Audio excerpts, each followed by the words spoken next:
Shri M Prakashan മറുപടി. ഞാൻ അതിനകത്ത് ഒരു ചോദ്യം ചോദിക്കുന്നില്ല. ഡോക്ടർ മേരി ജോർജ് പറഞ്ഞ് അവസാനിപ്പിച്ചതിൽ നിന്ന് താങ്കൾ തുടങ്ങുക.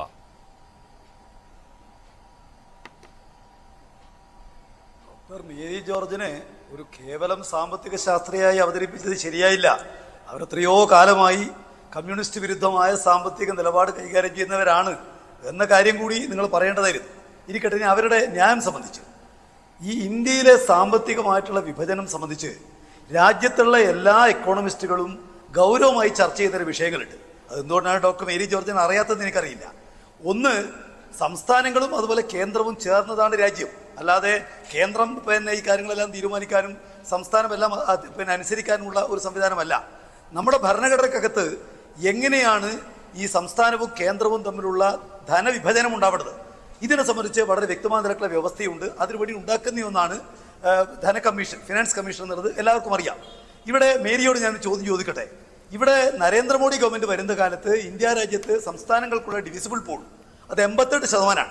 ഇപ്പോൾ നിങ്ങൾക്ക് എല്ലാവർക്കും അറിയാവുന്ന പോലെ അത് 78.1. 10% സെസ് വർദ്ധിപ്പിച്ച് സംസ്ഥാനങ്ങൾക്ക് വീതം കുറച്ചത് ന്യായീകരിക്കത്തക്കതാണോ? 2, സംസ്ഥാനങ്ങൾക്കുള്ള ഒരുപാട് നികുതി പിരിവ് അധികാരം തന്നെ ഉപേക്ഷിച്ച് എടുത്തു കളഞ്ഞ് കേന്ദ്രത്തിന്റെ കയ്യിലേക്ക് ഒരുപാട് നികുതി പിരിവ് അധികാരം ഏറ്റെടുത്ത GST അതിനകത്തുള്ള ധനവുമായി ബന്ധപ്പെട്ട വിഷയം അംഗീകരിക്കാൻ വേണ്ടി പറ്റുമോ? മൂന്നാമത്തെ കാര്യം, നമ്മുടെ രാജ്യത്തിനകത്ത് ആകെ ചെലവ് പരിശോധിക്കുമ്പോൾ വരുമാനത്തിന്റെ 62.4% നിങ്ങൾ എഴുതി വെച്ചോളൂ, എഴുതി വെച്ചിട്ട് മറുപടി അറിഞ്ഞോളൂ. നമ്മുടെ വരുമാനത്തിന്റെ 62.2% കേന്ദ്രത്തിനും ചെലവിന്റെ 62.4% സ്റ്റേറ്റിനുമാണ് എന്നുള്ളത് രാജ്യത്താകെ അറിയുന്നൊരു കാര്യമാണ്. ഇത് ന്യായമാണോ? ചെലവ് കൂടുതൽ സ്റ്റേറ്റുകൾക്കും വരവ് കൂടുതൽ കേന്ദ്രത്തിനും എന്ന് പറയുന്ന ഈ നിലയിൽ മാറ്റം വരുത്തേണ്ടതില്ലേ? ഇതൊരു ഗൗരവമായിട്ട് കാര്യമാണ്. പിന്നെ സംസ്ഥാന ഗവൺമെന്റുകളോട് രാഷ്ട്രീയമായ നിലക്ക് കേന്ദ്ര ഗവൺമെന്റ് കാണിക്കുന്ന സാമ്പത്തിക പക്ഷപാതിത്വം. ഇന്ന് കേരള മുഖ്യമന്ത്രി നിയമസഭയിൽ പറഞ്ഞു, 2022-23 മാർച്ച് മാസം 31 മുതൽ കേന്ദ്ര ഗവൺമെന്റ് സ്വീകരിച്ചിട്ടുള്ള ഒരു പ്രത്യേക നിലപാട്. എന്താ പ്രത്യേക നിലപാട്? സാധാരണഗതിയിൽ സംസ്ഥാനങ്ങൾക്കുള്ള നികുതി, ഈ ബജറ്റേതര കടം, ആ ബജറ്റേതര കടം ഒരിക്കലും ഔപചാരിക കടത്തിൽ പെടുത്താറില്ല, ഇതുവരെയും പെടുത്തിയിട്ടില്ല. എന്നാൽ 2022 മാർച്ച് മാസം 31 കേന്ദ്ര ഗവൺമെന്റ് കേരളത്തോട് നൽകിയിരിക്കുന്ന ഒരു കത്തിൽ അന്നത്തെ ധനകാര്യമന്ത്രി നിർമ്മല സീതാരാമൻ പറഞ്ഞു, ഇനി അങ്ങോട്ട് കേരളത്തിന്റെ ബജറ്റേതര കടം കടത്തിന്റെ പരിധിയിൽ വരും. അതുവരെ അതങ്ങനെ ആയിരുന്നില്ല. അതാവട്ടെ മുൻകാല പ്രാബല്യത്തോടെ നടപ്പിലാക്കി. താങ്കൾ ഉദ്ദേശിക്കുന്നത് കിഫ്ബിയും പെൻഷൻ കമ്പനിയുടേതുമല്ലേ? കിഫ്ബിയുടെയും പെൻഷൻ കമ്പനിയുടെയുമല്ലേ? നമ്മൾ ഒരുപാട് ചർച്ച ചെയ്ത വിഷയമാണ്. അതിലൊരു മാറ്റത്തിന് സാധ്യമല്ല എന്നുള്ളത് അറിയാമല്ലോ ശ്രീ എം പ്രകാശ്. അല്ലല്ല, നിങ്ങൾക്ക് ചർച്ച ചെയ്യാൻ താല്പര്യം ഉണ്ടാവില്ല. ന്യൂസ് 18 ചർച്ച ചെയ്യാൻ താല്പര്യം ഉണ്ടോ നോക്കിയിട്ടല്ലോ ഞാൻ പറയുന്നത്. CPM ചർച്ച ചെയ്യാൻ താല്പര്യമുള്ള വിഷയമാണ്. അല്ല, നിങ്ങൾക്ക് താല്പര്യമുള്ള വിഷയം ചർച്ച ചെയ്യാൻ ഞാൻ വന്നിരിക്കേണ്ട കാര്യമില്ലല്ലോ. കോടതിയിൽ പോലും പോയതാണ്, അതുകൊണ്ടാണ് ഞാൻ ഇടപെട്ടത്. കോടതിയിൽ പോലും പോയതാണ് ഈ വിഷയത്തിൽ. ധനകാര്യ മേഖലക്കകത്ത് ഒരു പുതിയ കോടതി ഇടപെട്ട് 13,600 കോടി അനുവദിച്ചല്ലോ. 13,600 കോടി രൂപ കടമെടുക്കാൻ അനുവദിക്കുകയും ബാക്കിയുള്ള 24,000-ൽ പരം കോടി കേരള ഗവൺമെന്റ് ആവശ്യപ്പെട്ടത് ഒരു ഭരണഘടനാ ബെഞ്ച് പരിശോധിക്കണം, തീരുമാനിക്കല്ലേ ചെയ്തത്. തീരുമാനത്തിലേക്ക് പോയിട്ടില്ല. കാരണം അത് ഒരു സംസ്ഥാനത്തിന് മാത്രമായിട്ട് അങ്ങനെ അനുവദിക്കാൻ പറ്റുമോ എന്നുള്ള ചോദ്യമാണല്ലോ കോടതി ഉന്നയിച്ചത്.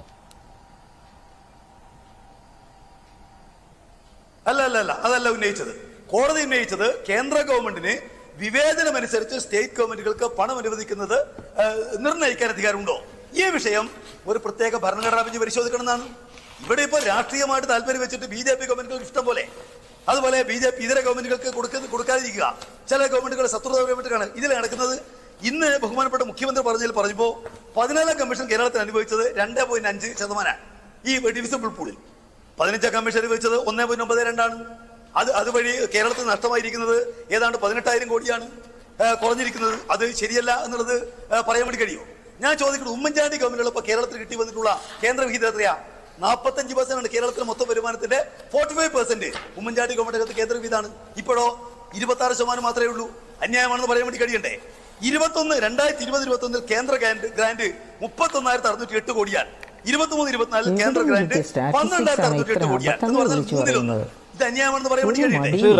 റവന്യൂ ഡെഫിസിറ്റ് ഗ്രാന്റ് ഒക്കെ ഞാനിത് പലതവണ ചർച്ച ചെയ്തതുകൊണ്ട് ഈ വിഷയത്തിൽ ഞാനത് ഇടപെടേണ്ട എന്ന് വെച്ചതാണ്. ഈ റവന്യൂ ഡെഫിസിറ്റ് ഗ്രാന്റ് ഒക്കെ ഉണ്ടല്ലോ കേരളത്തിന്റെ, ഈ റവന്യൂ കമ്മി പരിഗണിച്ചുള്ള റവന്യൂ അല്ലല്ല റവന്യൂ ഡെഫിസിറ്റ് ഗ്രാന്റ് ഒക്കെ 16 സംസ്ഥാനങ്ങളിൽ ഏറ്റവും കൂടുതൽ കിട്ടിയത് കേരളത്തിലാണ്. 16 സംസ്ഥാനങ്ങളിൽ ഏറ്റവും കൂടുതൽ കിട്ടിയത് കേരളത്തിലാണ്. അതൊക്കെ മറച്ചു വെച്ചാണ് താങ്കൾ സംസാരിക്കുന്നത്. റവന്യൂ ഡെഫിസിറ്റ് ഗ്രാന്റ് ഏറ്റവും കൂടുതൽ കിട്ടിയത് കേരളത്തിലാണ്. 2020-21 മാറ്റി വെച്ചാൽ തന്നെ 39,000 കോടി. കേരളത്തിന് മാനദണ്ഡം ഇല്ലാതെ പിണറായി വിജയൻ ഭരിക്കുന്നതാണെന്നുള്ളതുകൊണ്ട് വാരി കൊടുത്താണല്ലോ. അങ്ങനെയല്ല, അത് ധനകാര്യ അല്ല, അതുകൊണ്ട് വെട്ടിക്കുറച്ചിട്ടില്ല. എം പ്രകാശൻ ധനകാര്യ കമ്മീഷൻ നിശ്ചയിച്ചു കഴിഞ്ഞാൽ ധനകാര്യ കമ്മീഷൻ വേറെ സ്റ്റേറ്റുകാരൊന്നുമല്ലല്ലോ.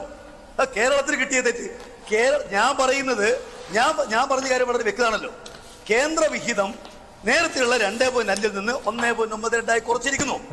മാനദണ്ഡങ്ങളില്ലേ ശ്രീ എം പ്രകാശൻ? ഉമ്മൻചാണ്ടി ഗവൺമെന്റ് കാലത്ത് കിട്ടി വന്നത് 31,608 കോടിയാണ്. ഉമ്മൻചാണ്ടി സർക്കാരിന്റെ കാലത്തെ പോലെ തന്നെ കിട്ടണമെന്ന് പറഞ്ഞിട്ട് കാര്യമില്ല. ഓരോ ധനകാര്യ കമ്മീഷനും ഓരോ രീതിയിൽ നിശ്ചയിക്കും. കേന്ദ്ര വിഹിതമാണ്. ഓരോ ധനകാര്യ കമ്മീഷനും ഓരോ രീതിയിൽ നിശ്ചയിക്കുമ്പോൾ അതിന് അവരുടെ മാനദണ്ഡങ്ങളുണ്ട്, അതിൽ തെളിവെടുപ്പുകളുണ്ട്. ഇതെല്ലാം കഴിഞ്ഞാണല്ലോ ഇങ്ങനെ നിശ്ചയിക്കുന്നത്. അതാ പറഞ്ഞ് നിശ്ചയിക്കുന്നതിനെ മാനദണ്ഡമാക്കിയിരിക്കുന്നു. 88% ഈ ഡിവിസിബിൾ പൂൾ ഉണ്ടായത് 78 ആക്കിയിരിക്കുന്നു. ശരിയോ തെറ്റോ? ന്യൂസ് 18 പറയൂ. അല്ല, 88 കണക്ക് എനിക്ക് മനസ്സിലായില്ല. 75 കണക്കൊന്നും അങ്ങനെ കണക്കേ ഇല്ല. ഏതാണ്ട് 35% ഡോക്ടർ മേരി ജോർജ്, ഞാൻ ആ മുഴുവൻ റെഫർ ചെയ്തില്ല. മുൻപത് അറിയാവുന്നതായിരുന്നു. അന്ന് നമ്മൾ ഒരുപാട് ചർച്ച ചെയ്തുകൊണ്ട് ഞാൻ ആ റെഫറൻസിലേക്ക് പോയില്ല. എം പ്രകാശ് മാസ്റ്റർ ഉദ്ദേശിക്കുന്നത് എനിക്ക് തോന്നുന്നത് ഈ കേന്ദ്രത്തിന് കിട്ടുന്ന നികുതിയുടെ എത്ര ശതമാനം ഓരോ സംസ്ഥാനങ്ങൾക്കായിട്ട് വീതം വെക്കുമെന്നുള്ളതല്ലേ? അതെ, 42. കേരളത്തിന് മാത്രമല്ല നമ്മുടെ രാജ്യത്തെ ഇതെല്ലാം സാർവത്രികമായി അംഗീകരിക്കപ്പെടുന്ന മൊത്തം ചെലവിന്റെ 62.4% നിങ്ങൾ അത്ര തരുവാണെങ്കിൽ വലിയ തുകയായി മാറും. അത്ര തരുവാണെങ്കിൽ വലിയ തുകയായി മാറും. അത്ര ഇല്ല. അല്ല, അത്ര തുക തരുന്നില്ല. അത് ഒരു സംസ്ഥാനത്തിന് കൊടുക്കുന്നില്ല, കേരളത്തിലും തരുന്നില്ല. താങ്കൾ പറയുന്ന കണക്കനുസരിച്ച് കേരളത്തിൽ കൂടുതൽ കിട്ടുന്നുണ്ട്. നിങ്ങൾ എന്തിനാണ് എന്റെ വായിൽ കയറി സംസാരിക്കുന്നത്? നിങ്ങൾ ആങ്കർ അല്ലേ? ആങ്കർ അല്ലേ നിങ്ങൾ? എന്നോട് ചോദ്യം ചോദിച്ച് എന്നോട് ഉത്തരം പറയിപ്പിക്കാൻ നിങ്ങൾ CPM-ന്റെ എതിരാളിയൊന്നുമല്ലല്ലോ. നിങ്ങൾ ആങ്കർ അല്ലേ? ഞാൻ ചോദിച്ച ചോദ്യം വളരെ വ്യക്തമാണ്. മേരി ജോർജ് പറഞ്ഞ കാര്യവുമായി ബന്ധപ്പെട്ടാണ് ഞാൻ ചോദിക്കുന്നത്. 88 നിന്ന് 78 ആക്കിയത് ശരിയാണോ? സംസ്ഥാനങ്ങളുടെ നികുതി പരിധി അധികാരം GST വഴി തട്ടിക്കൊണ്ടുപോയത് ശരിയാണോ? കേന്ദ്രത്തിന്റെ മൊത്തം മൊത്തം വരവിന്റെ 62% ശരിയാണോ? ഇവിടെ കേരളത്തെ സംബന്ധിച്ച് കേരളത്തിന്റെ ബജറ്റേതര കടം അത് കടത്തിന്റെ പരിധിയിൽപ്പെടുത്തിയത് ശരിയാണോ? ഞാൻ ചോദിച്ച ചോദ്യം വ്യക്തമല്ലേ? ശരി ശരി ശരി ഡോക്ടർ മേരി ജോർജ്, എനിക്ക് മനസ്സിലായത് എന്ന് പറയുന്നത് സംസാരിക്കുന്ന മേരി ജോർജ് പറയട്ടെ. ശരി, ഞാൻ ഷാബുവിലേക്ക് പോകുന്നതിന് മുമ്പ് ഡോക്ടർ മേരി ജോർജ്, എനിക്ക് മനസ്സിലായത് അദ്ദേഹം ഈ ഡിവിസിബിൾ പൂളിന്റെ കാര്യം ഞാൻ ആഗ്രഹിക്കുന്നില്ല. ശരി ശരി ഞാൻ നിന്നോളാം. എനിക്ക് അറിയാവുന്ന കാര്യങ്ങൾ വിഴുങ്ങിക്കൊണ്ട് എനിക്ക് നിൽക്കാൻ പറ്റുകയില്ല. അത് മറ്റൊരു കാര്യം. കാരണം തെറ്റാണ് പറയുന്നതെങ്കിൽ അത് ചൂണ്ടിക്കാണിക്കേണ്ടി വരും. അത് എം പ്രകാശൻ മാസ്റ്റർ അഭിപ്രായമല്ല, ഞാൻ കണക്കാണ് പറഞ്ഞത്. നിങ്ങൾ നിങ്ങളുടെ അഭിമുഖം പ്രസിദ്ധീകരിച്ചാൽ ശരി. എന്റെ അഭിമുഖമല്ല, ഞാൻ കണക്കാണ് പറഞ്ഞത്. വേറെ പരിപാടി നടത്തിയാൽ മതി. ശരി. ഡോക്ടർ മേരി ജോർജ്, വിഷയം സംബന്ധിച്ച് 3 നിലപാടുകൾ അറിയാനാണെങ്കിൽ പറഞ്ഞോളൂ. ഡോക്ടർ മേരി ജോർജ് പറഞ്ഞോളൂ. കേന്ദ്ര നികുതി വരുമാനത്തിന്റെ എത്ര ശതമാനം സംസ്ഥാനങ്ങളുമായി പങ്കുവെക്കുന്നു എന്നതിനെ കുറിച്ചാണ് തുടങ്ങിയത്. മിസ്റ്റർ പ്രകാശൻ, അതായത് 14ാം ധനകാര്യ കമ്മീഷൻ വരെയും സെൻട്രൽ പൂളിലേക്ക് വരുന്നത് 32% മാത്രമായിരുന്നു. 15ാം ധനകാര്യ കമ്മീഷനാണ് സെൻട്രൽ പൂളിലെ 42% വർദ്ധിപ്പിച്ചത്. ആ 42% നിന്നാണ് മാനദണ്ഡങ്ങൾക്കനുസരിച്ച് സംസ്ഥാനങ്ങളുടെ വിഹിതം കൊടുക്കേണ്ടത്. മാനദണ്ഡങ്ങൾ എന്തൊക്കെയാണ്? 1 population, 2 demographic profile, 3 income distance, 4 other basic necessities. ഇങ്ങനെ പോകുന്നു. 5-6 മാനദണ്ഡങ്ങൾ ഉള്ളത്. അപ്പൊ ഈ മാനദണ്ഡങ്ങൾ അനുസരിച്ചാണ് ഡിവിസിബിൾ പൂളിൽ നിന്ന് ഡിവിഷൻ നടത്തുന്നത്. നേരെ മറിച്ച് ശ്രീ പ്രകാശൻ മാസ്റ്റർ പറഞ്ഞതിൻ്റെ അകത്ത് പ്രകാശൻ മാസ്റ്ററിന് ഒരു പക്ഷേ ഒരു അബദ്ധം പറ്റിയതായിരിക്കാം അറിയാതെ. അതായത് ടോട്ടൽ ചെലവും ടോട്ടൽ റവന്യൂവും തമ്മിലുള്ള ഡിവിഷൻ, ഗവൺമെന്റും കേന്ദ്രവും സംസ്ഥാനങ്ങളും തമ്മിലുള്ള ഡിവിഷനില് അന്തരമുണ്ട്. ഉദാഹരണത്തിന് ഇന്ത്യയിലെ ആകെ ചെലവിന്റെ 61% സംസ്ഥാനങ്ങൾ വഹിക്കുമ്പോൾ ആകെ വരുമാനത്തിന്റെ 39% സംസ്ഥാനങ്ങൾക്ക് കിട്ടാറുള്ളൂ. ഇന്ത്യയുടെ കാര്യത്തില് 61% ചെലവുകൾ സംസ്ഥാനങ്ങൾക്കാണ്, പക്ഷേ 39% വരുമാനമേ സംസ്ഥാനങ്ങൾക്കുള്ളൂ. ആ അർത്ഥത്തിലാണ് പ്രകാശൻ മാസ്റ്റർ പറഞ്ഞത് എങ്കിൽ അത് നമുക്ക് അംഗീകരിച്ചു കൊടുക്കാവുന്നതേ ഉള്ളൂ. പക്ഷെ അദ്ദേഹം പറഞ്ഞത് സെൻട്രൽ പൂളിന്റെ കാര്യമാണെങ്കിൽ തെറ്റാണ് പറഞ്ഞത്. അപ്പൊ ഈ 61% പിന്നെ ചെലവുകൾ സംസ്ഥാനങ്ങൾക്കും 39% വരുമാനം സംസ്ഥാനങ്ങൾക്കും എന്ന് പറയുമ്പോൾ അവിടെ അന്തരമുണ്ട്. അപ്പോഴും പ്രകാശൻ മാസ്റ്റർ ഒരു കാര്യം ഓർക്കണം, സംസ്ഥാനങ്ങൾക്ക് ഡിഫൻസ് എന്ന് പറഞ്ഞ ഒരു വകുപ്പില്ല. ഏറ്റവും പ്രധാനപ്പെട്ട ഒരു വകുപ്പാണ് ഡിഫൻസ് വകുപ്പ്. അതുപോലെ സംസ്ഥാനങ്ങൾക്കില്ലാത്ത മറ്റൊരു വകുപ്പുണ്ട്, ഫോറിൻ അഫയേഴ്സ്. അതും സംസ്ഥാനങ്ങൾക്കില്ല, കേന്ദ്രത്തിനേ ഉള്ളൂ.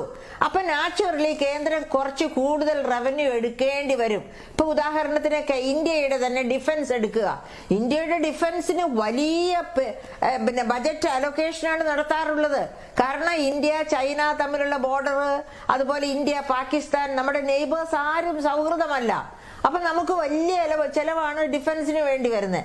പിന്നെ ഒരു കാര്യവും കൂടി ഞാൻ കൂട്ടത്തിൽ പറഞ്ഞുകൊള്ളട്ടെ, ഈ പ്രകാശൻ മാസ്റ്ററിന് ആ കാര്യം കൃത്യമായിട്ട് മനസ്സിലാക്കാം.